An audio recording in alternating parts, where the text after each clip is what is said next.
Happy Camper Radio starts in 3, 2, 1.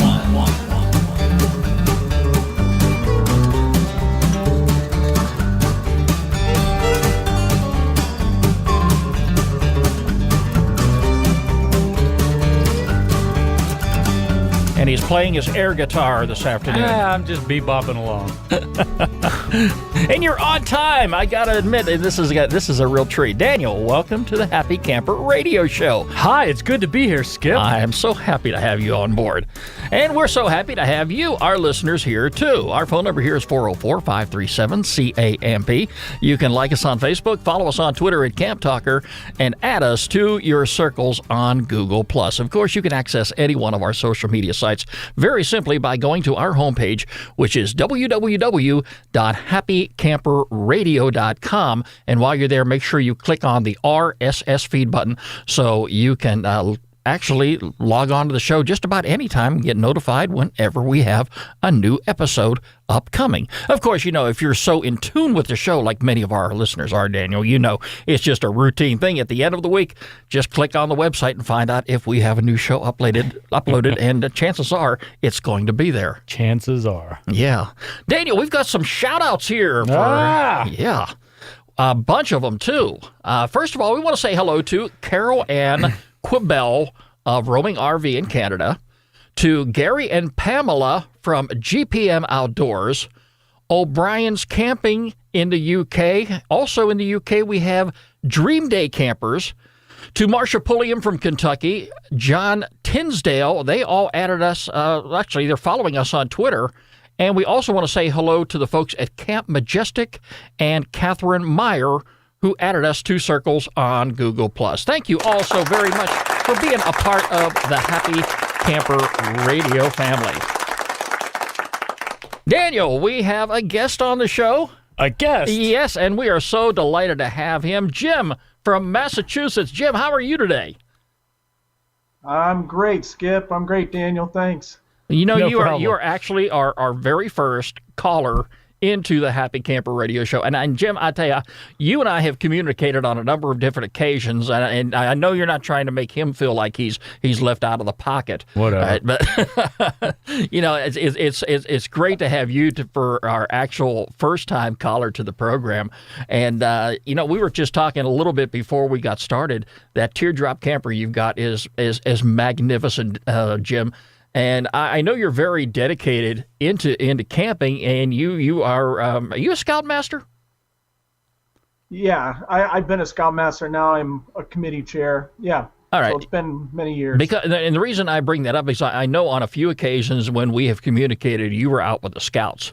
And you're always doing something, and and that's fantastic. I think scouting is something that should be in every young person's life, and I really believe it'll make them a much better person in life if they get involved in camping and scouting very early. Absolutely, great thing for them. The outdoors and everything just gets them to be more of a well-rounded person. Yeah, it most certainly does. How often do you get out, Jim? Couple times a month at least with the scouts and with the family. Mm-hmm. At least a couple times a month. Well, I think you've got me beat. That's gonna change as my retirement years come a little bit more closer, and I'm counting down the days. I think it's about 900 something to go, but just right around the corner, isn't it? Yeah, just right around the corner. Hey, I got a question. Did y'all go out in the middle of nowhere like I did when I was a scout? All we did was we'd go out in the middle of nowhere, we'd camp, we'd cook, we'd clean, we'd learn a few lashes, we'd play, where's the snipe, and they got a lot of scouting terms that they had when I was there. And, hey, Daniel. Yeah. Where's the match? You didn't light the fire. Where's the match? Oh. That was your responsibility today, pal. He has all the controls. I'm just sitting here with that has nothing to do with controls. It's about somebody bringing the book of matches. And anyway, as usual, he forgets. Anyway. But anyway, what do you have to say, Jim? Well, we do sometimes go backpacking out to middle of nowhere, but generally we take the scouts out to a regular camp, either a scout camp or we have a couple places that we camp that we can almost drive up to. Have you ever done y'all's part of the Appalachian Trail? Yeah, actually, we did part of it about a couple months back, and we just got back from Philmont Scout Ranch out in New Mexico. Oh, We wow. did 80 or so miles there, 12 days on backpacking. So we all doing the with the Indiana Jones thing with the horses and Yeah. stuff? No horses, no whips or anything. No, so. no cross, no. That belongs to a museum. Yeah, well, there was a few things that we found when we were out in New Mexico that we had to leave, but Oh, okay. How far away from the Appalachian Trail are you from where you live? probably about an hour About an hour away? west wow. of us in the You know, state. we should have given him some advance notice. He could have gone up there to meet our buddy Gary on the Yeah. trail. And speaking of which, Gary Sizer, who I'm sure you've known us talking about for the very longest time, he actually put together a video for Daniel and I, and we posted it today on our website. Gary is in the state of New Hampshire now. Wow. He just crossed 1,770 miles, I believe it was, Daniel. That is a lot of walking. I don't know, and I shake my head because I said there's just no way at my age that I could do that. I wish I could go back about 30 years and be as young looking, maybe as good looking as he is. And I just might be able to pull that off, but I really don't think that this day and age that's going to happen. You know, he might inspire Daniel. Daniel would Maybe. definitely. I don't know. We'll see. You have to read I the can't get that book, kind of time off. A Walk in the Woods with Bill Bison. That's a great book. Oh, It's okay. about the Appalachian Trail, too, and a guy that didn't think he could do it. Yeah. Well, everyone says you have to prepare for it. I'm like, you're going to be on that thing for 6 months. You'll be prepared. You have to start with a leave of absence from work. Right? That's my problem. Yeah. Well, for as much vacation time as you get, Daniel, Well, it'd be a They walk won't in let the me park off that for long. you. They won't let me off that long. But hey, you know, it's all about having fun, whether you're having fun here on our radio show or you're actually having fun at the campground. It's just that's the bottom line right there. And you know, and family-oriented camping is really what it's all about. On today's show, we're going to be talking about campwear, Daniel. Ooh. I know this. We should have had The your latest wife. fashions? We really should have had your wife come over here to be on the show, because She could I model know, for us? Is that Daniel, what? Oh. very possible. There we go. Very possible, because she does have a wide variety of aprons There you go. that she does wear. Yeah. And I know when she is in that kitchen and I come over there and she's got one of them aprons on, she Yeah. means business. She does. She's making my dinner right now. Okay, and that's As I'm she sure that's should. exactly the way it is whenever you're out there camping and you've got the pop-up camper and she's in your little miniature kitchen inside there Yeah, we just getting dinner We prepared. just do sandwiches. Now, the thing I'm interested in, Daniel, and I, you know, I'm a pack rat. I kind of Mm-hmm. bring everything that I possibly can with me to camp, and that's okay because I've got a lot of things stored in containers. Yeah. And I do have an 8-foot bed on my pickup truck that's wide open, and I got plenty of room to throw things in. I don't want to say throw them in. I'm very neat about Yes, you and are. orderly about packing things.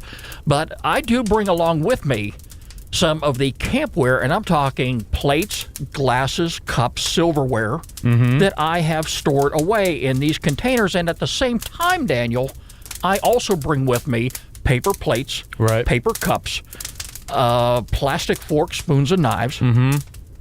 What would you say, in your opinion, is going to be the best way to go? I think that if you get some of those cheap plastic... Here we go, cheap. Cheap plastic, bowls and stuff, because we usually do cereal in the morning. And usually, like for breakfast, we'll do like our bacon, cheese, and egg biscuit, and we'll just have like a paper towel. But I mean, we'll have a pan to cook it in. But as far as utensils to eat it with, it's pretty much a paper towel, and we'll have some paper plates. But a bowl, I don't really like those plastic. Well, like paper towels, solo you can't bowls. recycle those. All right. Well, you could wash them and hang them out to dry on the line. And you've got one I've of seen those some too, people I'm that sure, do yeah. that. Some people do that. I'm not kidding.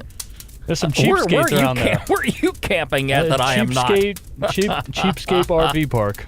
Yes, but and I'll tell you, Daniel, and I bring this up because back in the days when I was a young kid and went camping with my parents, there was no such thing as bringing paper plates and paper cups to the campground. Everything was packed away. They were brought out. Somebody did the dishes. Somebody washed and dried. And somebody put the dishes away until the next meal. And what'd you do? I chipped in. Oh, did you? I had no problem doing that at all, You were making sure the Daniel. fire was still going. Well, no, I was too young to actually play around the fire at that particular time, Nina, and rightfully so. My dad raised me very well along them lines.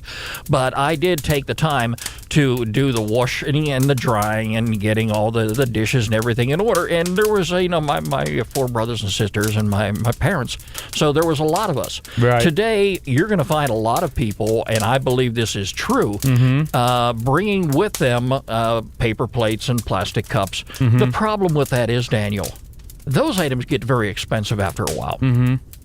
And one thing I definitely do not want to do is have to be out in the wilderness somewhere or be at a campground where there is, say, not an on-site convenience store, and you've run out of paper plates, right? And you've run out of paper cups, you've run out of napkins, and you've got to get into your vehicle and you've got to drive maybe 5, 6, 10 miles into town to the nearest store to buy this stuff.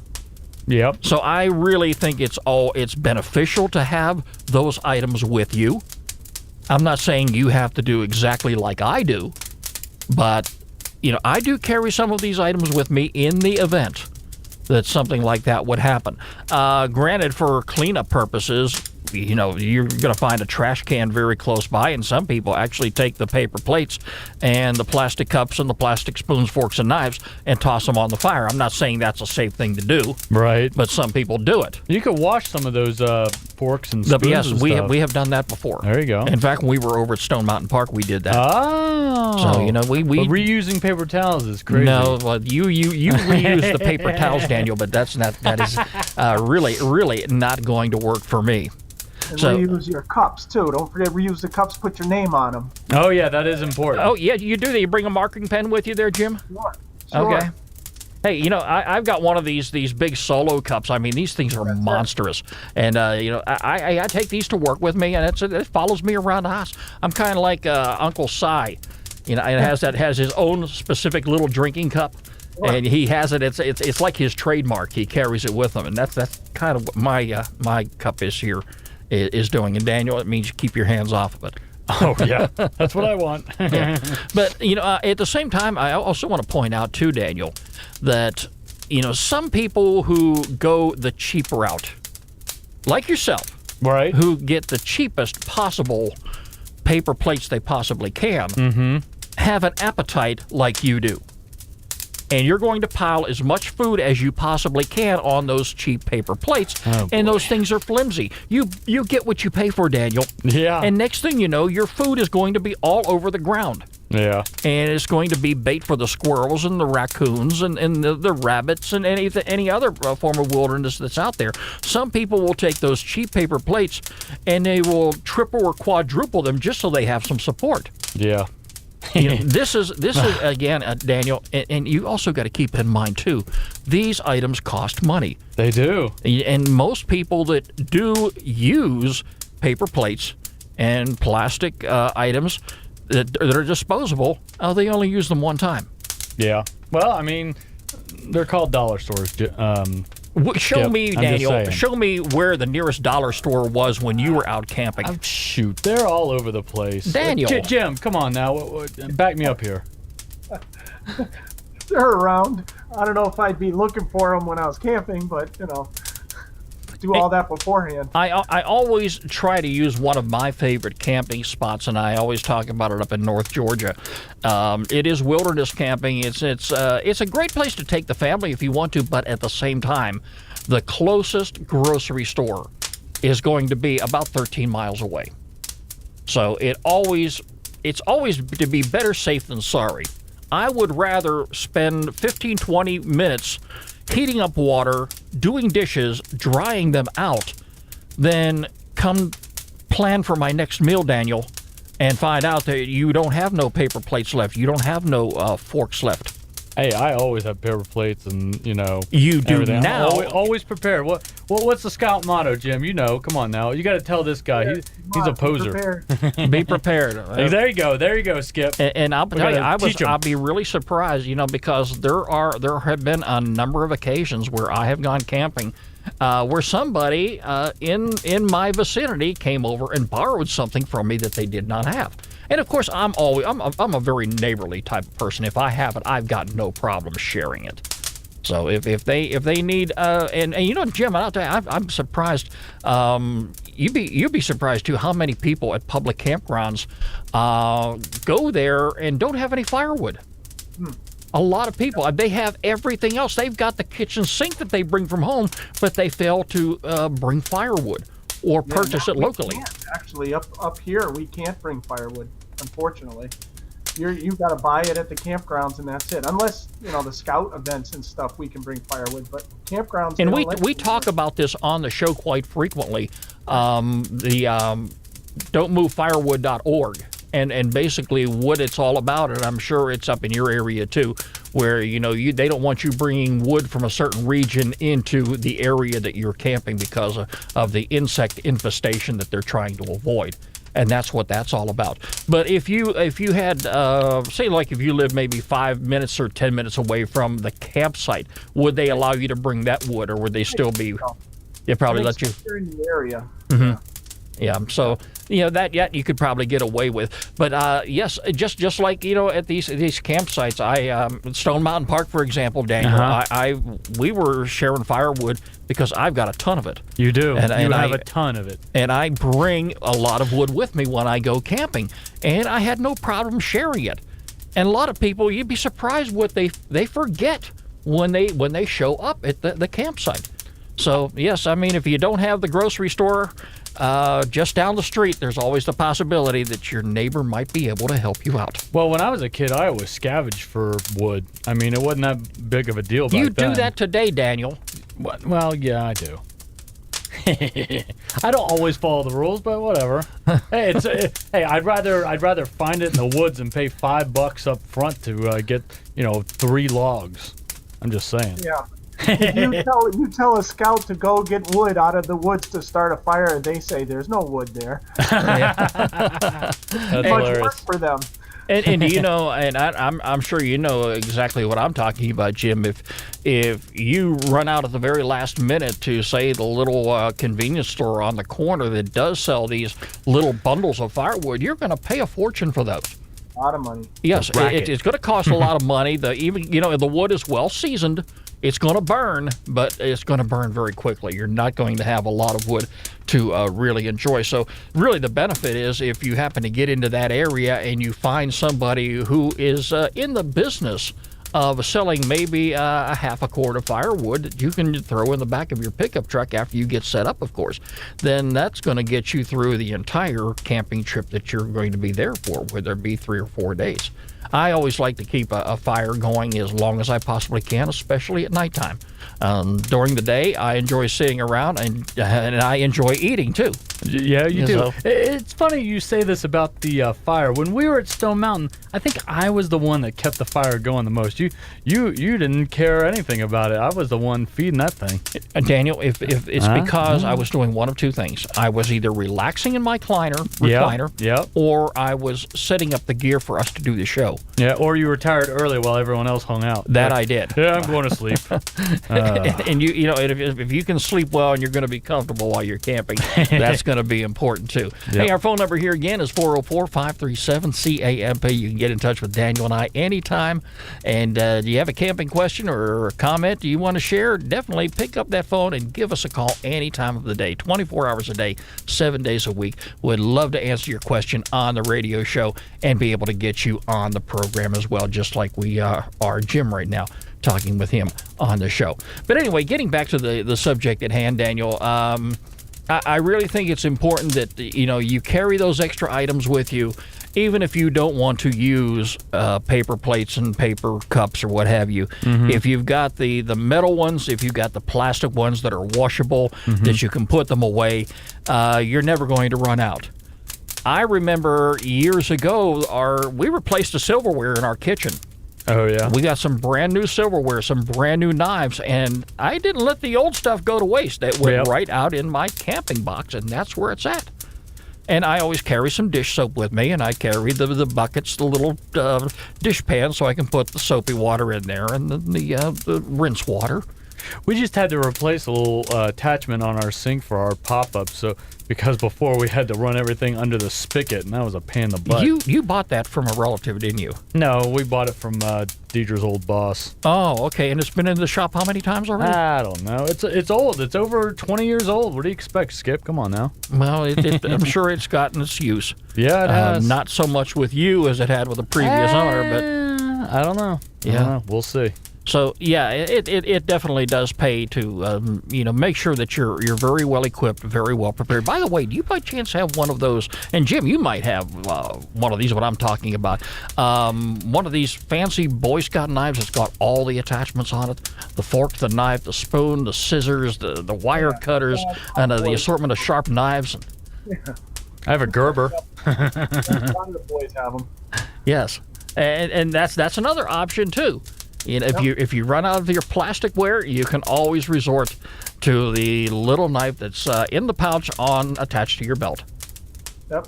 So, do you have to get I always like to carry fork. It's a one-piece fork and knife. It's orange.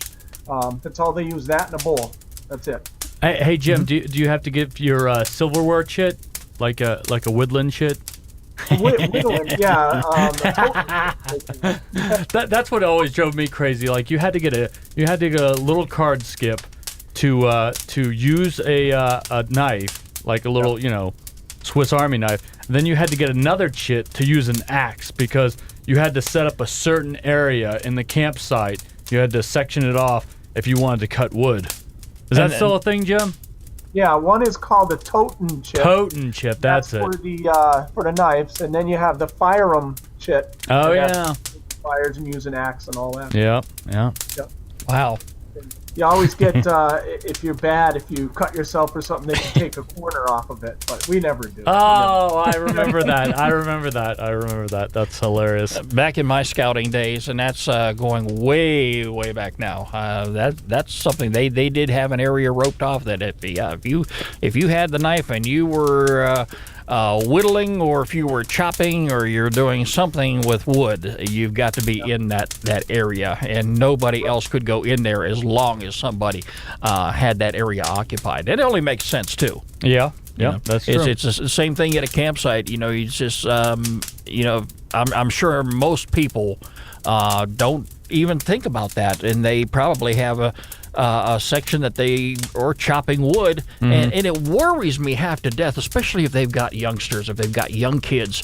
You don't want anything bad to happen. You don't want accidents to happen. It's all about going out there, having a great time. I try to enjoy it as much as I possibly can, but I have talked over time about some incidents that we had in our family where something happened. Somebody got hurt, a minor injury or two.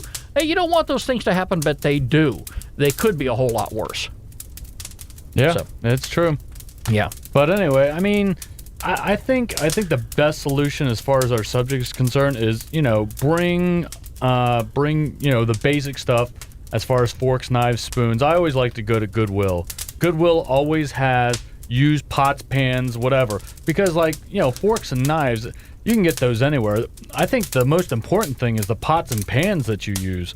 That's how you're gonna make your food. You don't want to forget that stuff. I mean, you can eat with your hands if you have to, but the pots and pans are essential. And I always like to go to a Goodwill or a thrift store or something and get that kind of stuff because it's always cheap. You don't want to be spending a mint, doing that kind of stuff. We have 2 Goodwill stores and a Salvation Army store in this area, which is why Daniel moved here. Yeah, that's exactly. I just went there today. I got 2 shirts and a couple of pairs of pants. Yeah, but this, you might even find some camping supplies there. Just yeah. That reminds me. I saw a cooler. They wanted $30 for it, but this was cooler from You didn't talk them down? No. it was from like back in the 50s. It was all metal and it was awesome. I've got a few of the coolers. Did it have Coca-Cola stamped on the side? No, It was red. You'll have to go up there. You'll see it. It's really cool. There's some of those are still around. Yeah, they're really cool. Sometimes they do have stuff. I mean, they have those camping chairs there, and they have all kinds of different stuff. But it's always where I go when I forget something and I don't want to go buy it brand new. And I'm sure you don't. Oh, no. It's been a great conversation that we're having today here on the Happy Camper Radio Show. I don't want to say it's a little off the wall, but, we're talking about some subject matters that you really don't want to talk about, but you don't want to have to think about if you are caught in a bad situation where you do not have the ability to go out and purchase items that you really, really do need. Mm-hmm. It's time now for our featured campground of the week here on the Happy Camper Radio Show.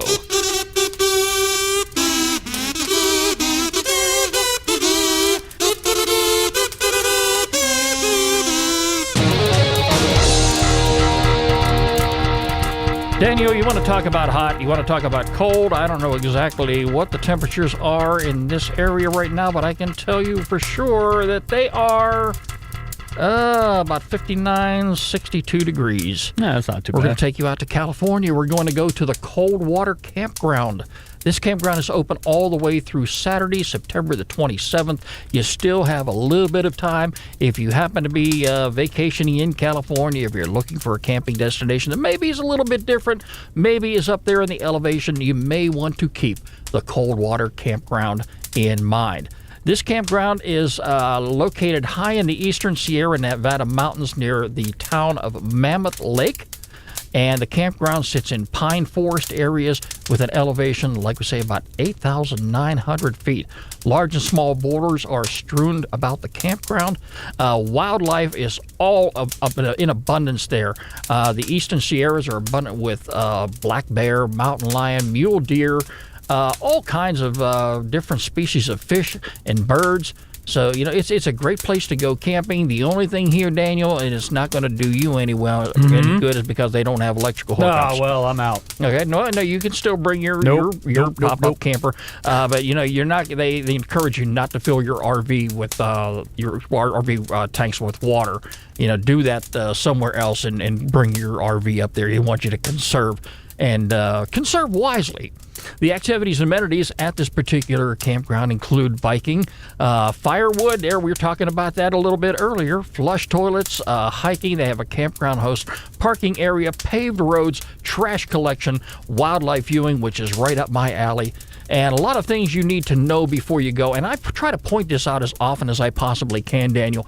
Anytime that we feature a recreation.gov site, make sure that if you're going to attend one of these sites or you're going to visit there, check the link on the website, or if we're featuring it on our webpage, and get to know as much information as you possibly can, so you're never left out of the loop and you don't ever have any surprises facing you when you show up. So look at some of the things, know before you go. No showers and electrical hookups available. 2 pets per site. They must be on a leash. And check out all the other things that you will find right there on this particular website. Our featured campground of the week. It's the Cold Water Campground in California. Featured campground right here on the Happy Camper Radio Show. And as always, if you have a campground that you would like Daniel and I to feature on the program, all you have to do is send me an email. You can start with me, Skip, S-K-I-P, at happycamperradio.com, or the guy here in the fancy shorts, parked right next to me. Daniel at happycamperradio.com. You almost did not get that right. But I did. So, yeah. But hey, anyway, it's great to have you on the show. Jim, thank you so much for joining us today on the program, and we look forward to having you on the show again. Hey, and next time you come over here, Jim, make sure you bring the Boy Scouts with you. We'd like to hear from them as well. Again, definitely. I'd talk some more scouting. Hey, it's all about kids. It's all about camping. All about having fun. And we'd love to have the kids on the program, too. So, yeah. Thank you. Yeah, well, hey, anyway, thanks again for joining us. And listen, if you want to get in touch with us, all you got to do is sign up for a Google Plus account and log into Hangouts. That's how we get Jim on the program. That's how we can have you on the show. and talking about this wonderful, great activity known as camping. Don't forget, you can catch us online anytime at www.happycamperradio.com. Like us on Facebook, follow us on Twitter at Camp Talker, and add us to your circles on Google+. The Happy Camper Radio Show is a presentation of Skip Huber Productions. I'm Skip. I am a happy camper. Daniel's a happy camper. Woo! So is Jim. And yes, my friends, you can be a happy camper too. Catch you next week. This is Happy Camper Radio.